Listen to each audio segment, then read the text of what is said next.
Hi, everyone, and welcome again to another episode of the Laid Off Legends podcast, where we come together to listen to layoff stories with the goal of finding inspiration, encouragement, and guidance for the laid off tech community and beyond. I'm your host, Leo, a former Microsoft Principal PM that was laid off last October. I am delighted to host another episode today with another special guest who's making a tremendous amount of impact in not just her community and the country, but the world at large. Dr. Brooke Choulet, welcome to the Laid Off Legends podcast. Thank you. Thank you for having me. And I'm excited to be here and just this mission that you're hosting this show for. It's so exciting. Thank you so much for the time. And now, for those of you who aren't familiar with Dr. Brooke's work, I would love to read a quick bio before we jump into the interview today. Dr. Brooke Choulet, MD, the performance psychiatrist, is the founder and CEO of Choulet Performance Psychiatry, president of the Maricopa County Medical Society Foundation, and president of the American Board of Sports and Performance Psychiatry, of which she is one of the 7 founding members. With a focus on concierge performance psychiatry, Dr. Choulet guides professionals, athletes, and their families towards unparalleled mental health and performance optimization by offering bespoke mental health care services for both adolescent and adult patients. She holds a certificate of additional training in sports psychiatry from the International Society for Sports Psychiatry and is a preferred provider on the NBA's Players Association, the NFL Players Association, the United States Soccer Federation, the United States Olympic and Paralympic Committee, and the Major League Baseball Players Association mental health directories. Dr. Choulet's expertise has been pivotal in shaping mental health resilience in sports at its highest level, and she worked for 2 seasons as the team consultant psychiatrist for the NBA Phoenix Suns and the WNBA Phoenix Mercury. She's a regular contributor to Forbes Sports Money and is a Forbes Health Advisory Board member who reviews and consults on Forbes Health articles. She also contributes her expertise to the American Psychiatric Association's publications and Psychology Today's sports and performance psychiatry column, as well as numerous local publications in Arizona, as part of her commitment to cultivating the mental health and well-being of her local community. And if that's not all, she was recently just awarded for the 2nd year in a row the top doctor in psychiatry in Phoenix Magazine's 2025 Top Doctor issue. Dr. Choulet, congratulations and welcome again. Thank you so much. I appreciate that warm introduction. I've been following you now and watching your impact in the Super Bowl and all these interviews that you've been having. And so my mental health game is up leveling. And so thank you. So this has been absolutely fantastic. Let's jump in. And so, of course, we have to draw this connection between your world and mine, Mhm. high performance athletic work and the laid off tech community. And there's some similarities here. And so this, I think, would love to begin here. So like athletes who are constantly innovating and competing and delivering under pressure, are there any common mental patterns that you see with elite athletes, and how similar are these psychological dynamics between these two worlds? Mhm. It's so similar, and that's why I set out to federally trademark the performance psychiatrist rather than the sports psychiatrist. Because to me, performance lives in multiple domains. At work, we're all trying to be our best and function optimally and achieve peak performance. And same thing in the athletic community. And so many of the issues are the same, but in these different environments, which is really unique. And one, I mean, just talking about the transition from finishing in pro sports and the transitioning from finishing in the corporate world, like in a leadership role. That was so integral in your identity for so long. And then all of a sudden, it's like a train that comes to a screeching halt. And then it gives you this identity complex of like, well, who am I now? And that's the same whether you're retiring from pro sports or you're retiring from a large C suite position. I find this as athletes have to go from team to team or injury or being able to deal with a lot of these changes, they have to have this level of change and ability to adapt. And so, are there lessons in recovery when it comes to how people go from event to event and change to change when it comes to career disruptions like layoffs? I think prioritizing rest and everything that comes with rest is of the utmost importance because there was a study that showed that for people that got under 8 hours of sleep per night, those athletes were at a 65% increased risk of physical injury. So you have to wonder how that translates in the business world. If you're not getting optimal sleep and resting your cognitive brain like as much as you need to, are you in turn performing at your optimal peak performance? So I think that the rest and recovery component is essential because whether you're a business person or an athlete, a lot of times people think if I just practice 1 hour longer, I just return emails for an hour longer, I will be more successful. And it's coming to that realization and shifting that mindset to realizing, no, that does not, more work does not translate to increased success. More work can actually hamper your success, whether it's on a field or in a boardroom. So that is something I really harp on with my patients is, are you achieving optimal rest and recovery? That's really powerful. A lot of this work, we don't really turn it off. And I think this is the culture of our community where you're always connected on your phone, you are always on call, or you're really on demand. And for a lot of folks, they actually have to be told, hey, you've got to turn this off. Yeah. And so that is a really good reminder. Now, as we look at this community where the turn off has actually been forced on you. Hey, we have to lay you off. You have to now look for something else. And there is a forced adaptation there. But at the same time, they have to maintain the health practice of a high performance professional. I'm Mhm. curious for some of your clients and patients who've had this forced recovery, this forced rest time, how have they maintained that rest and recovery and that routine that's so critical to high performance? Yeah, that was the word I was thinking about is routine, consistency, and discipline. So that's why it's so important to have a routine other than just working. Because imagine if every day you woke up at 6 a.m. and by 6:15 you're at your desk, you don't leave your desk until 5:30 p.m. and then you go have dinner with your family and that's it. And now you get laid off. And it's like, oh my God, like what else do I have going for me in my day? So that's why I like to talk to people about building in protective factors before this even happens. There was a study that was just put out, or like a survey by, I think Yahoo reported it, about the amount of layoff anxiety. So before people are even getting fired, I think the stats were like 10 to 20% of people are willing to take a pay cut just to avoid getting laid off. And in my mind, this is operating from a position of fear.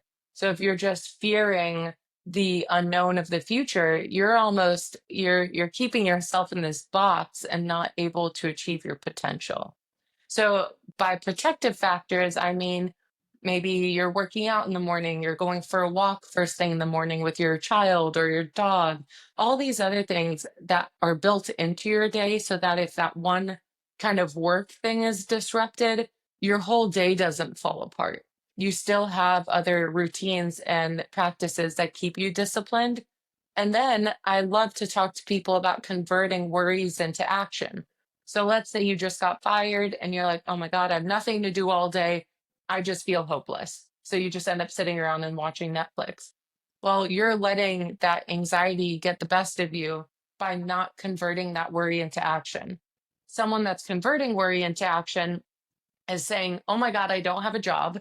I have these bills coming at the end of the month. What are three things I can do today to start making money or to start looking for another job?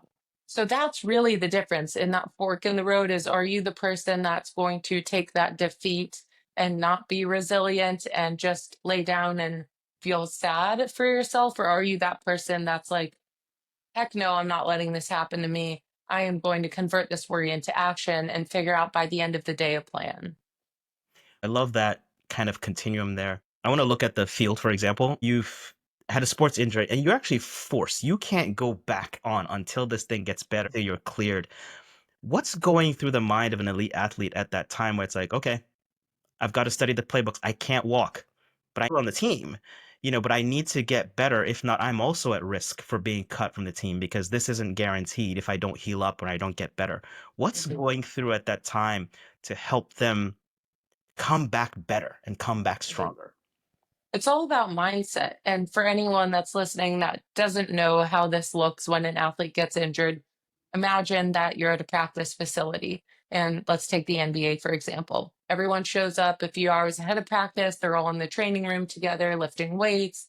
People are on the table getting physical therapy, might be getting massage, but it's that community. Everyone's together. Then at practice time, everyone goes out on the court and they're all practicing. Now imagine you're the one player on your team that got injured, and now while you watch all your teammates out on the court practicing, you're in the training room riding the bike, you're in the training room getting physical therapy. It creates a physical isolation, right? You're not even physically a part of the team. Maybe the team's about to leave for a road trip, but your rehab and recovery plan is you staying at the practice facility and working with the PT there. So now you're not even with the team. You're not seeing your teammates. So it's very easy to get down on yourself and get in this negative rabbit hole of negative self talk and negative thoughts.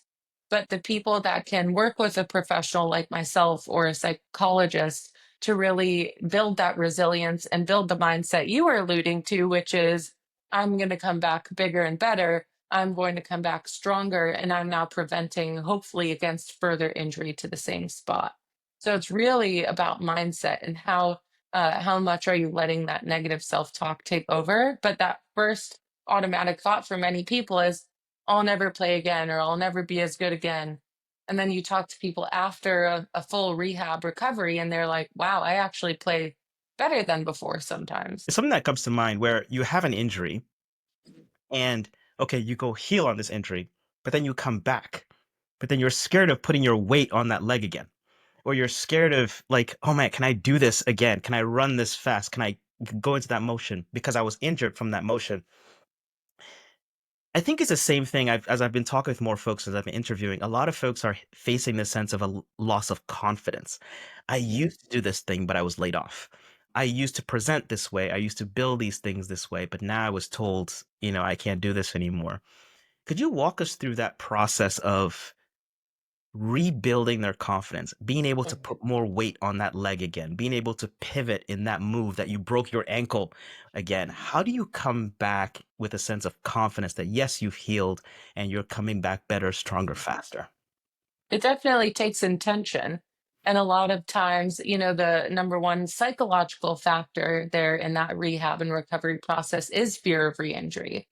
And so, just like there's physical steps that people need to go through before they can return to play, I'm a huge advocate for developing a psychological return to play protocol.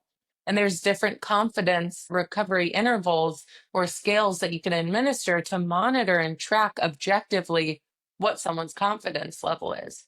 And so that is something that a lot of athletic trainers or physical therapists face, is that player that had the busted knee and now they're through their rehab, but they're like, oh, I don't know if I'm ready to return because my knee's still hurting.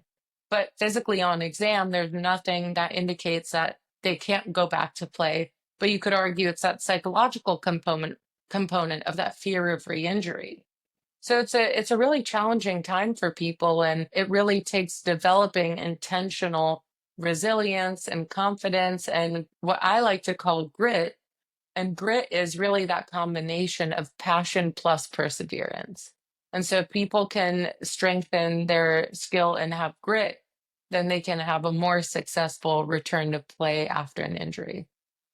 Wow. How do you do that before the injury? It just seems like, how do you practice having a broken ankle or a Mhm. hurt shoulder? It sounds very challenging to actually do it before it happens.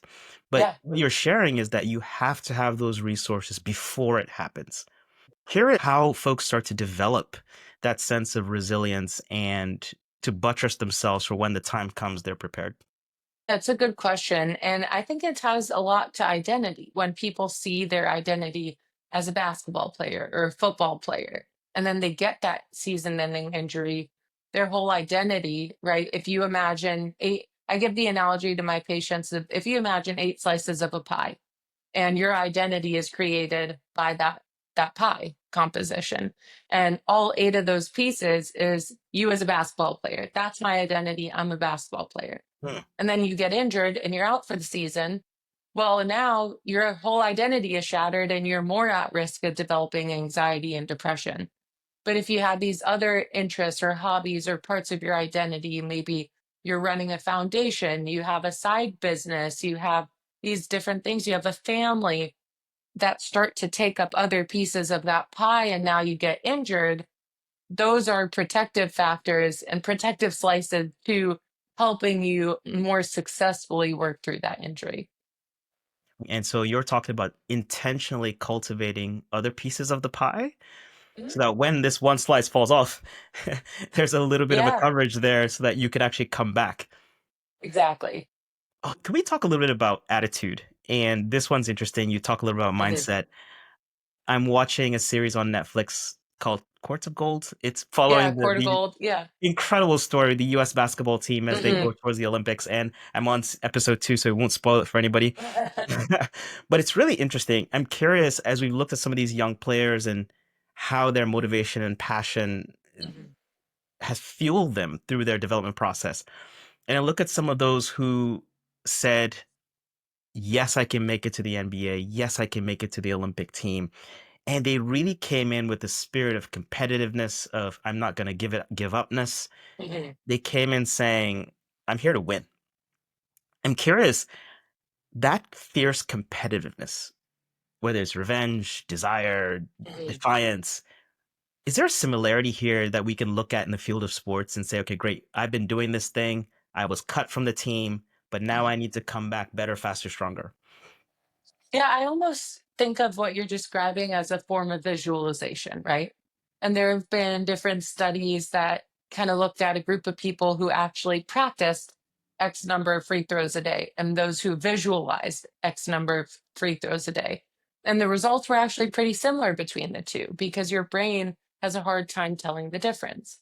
So for a lot of people, and what you're describing is they're saying like, I'm here to win. I will win the US Olympics. I am visualizing that I will achieve that.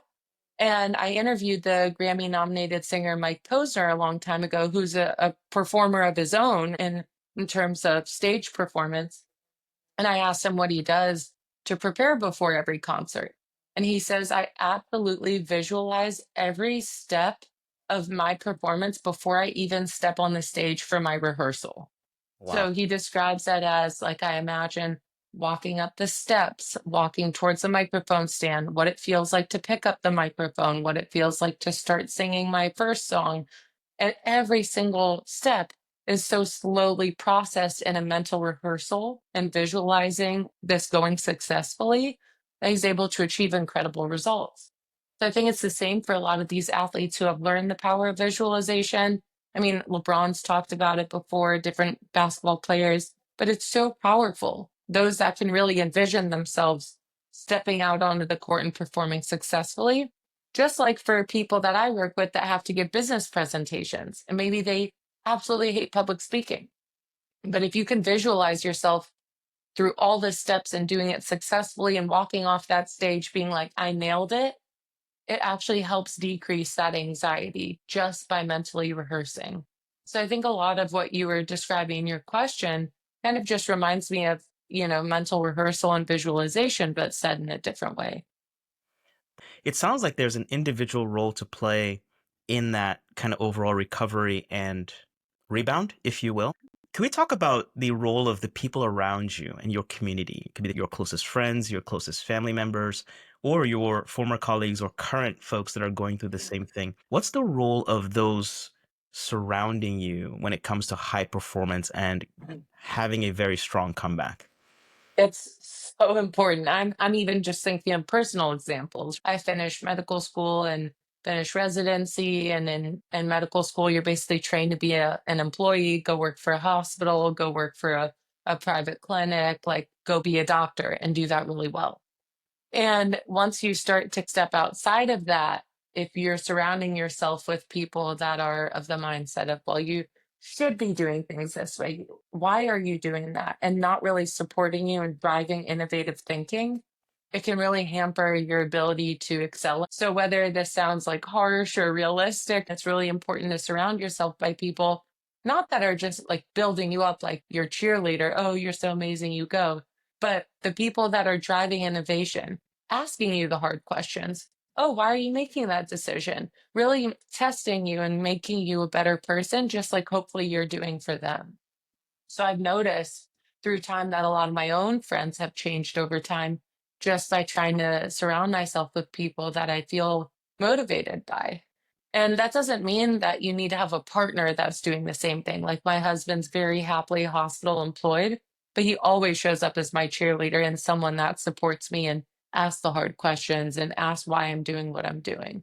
So it's not to say that everyone needs to be just like you, no, but everyone needs to be positive and driving positive change for each other.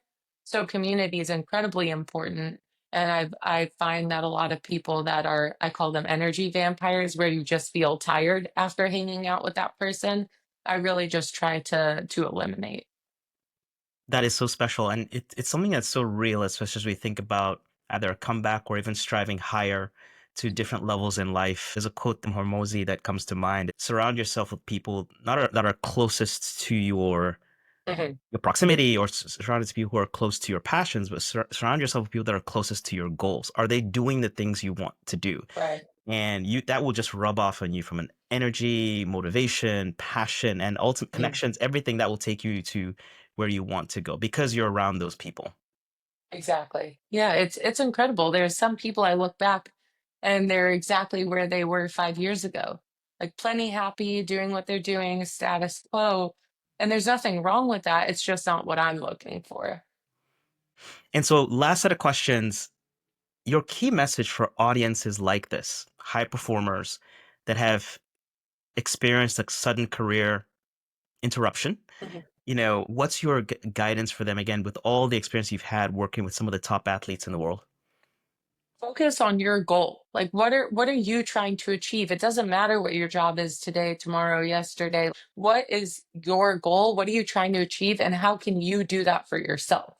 Because the people that wait for someone else to give it to them or waiting for that job promotion or whatever it might be, you're delaying what it's taking to get to your goal. So a lot of people, when I ask them, this is my favorite question to ask those people that come in my office and they're running 500 plus employee companies and they're very successful. And I ask, well, what does success actually mean to you? And they kind of pause and they can't really answer. They give me like a number and that and then they're like, "Wait, I don't mean that." So I think first you have to ask yourself, how do you define success? Because if you don't know how you define it, what are you running around working towards and how are you going to get there? So I'm a big fan of defining a goal and then breaking it up into small kind of achievable milestones rather than just the person that's like, "I'm going to lose weight this year." Well, what does that mean to you?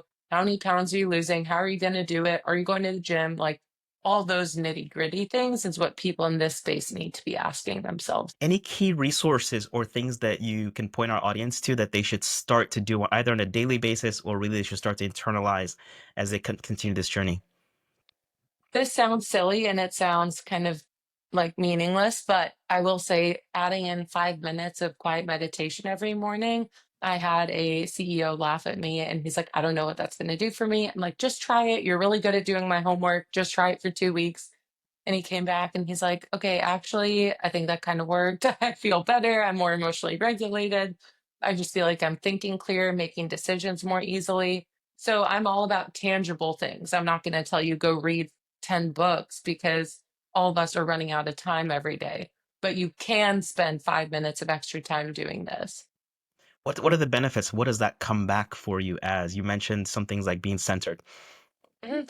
People that are emotionally reactive at the workplace often get in trouble. So when something goes wrong or they are given some negative feedback, it's kind of like that WTF moment, and they're like kind of upset and like raging a little bit. But meditating will actually allow you to be more calm, quiet your what in meditation is called your monkey mind, which is when your mind's just racing and thinking about a million different things. It will improve your performance by giving you more thought clarity.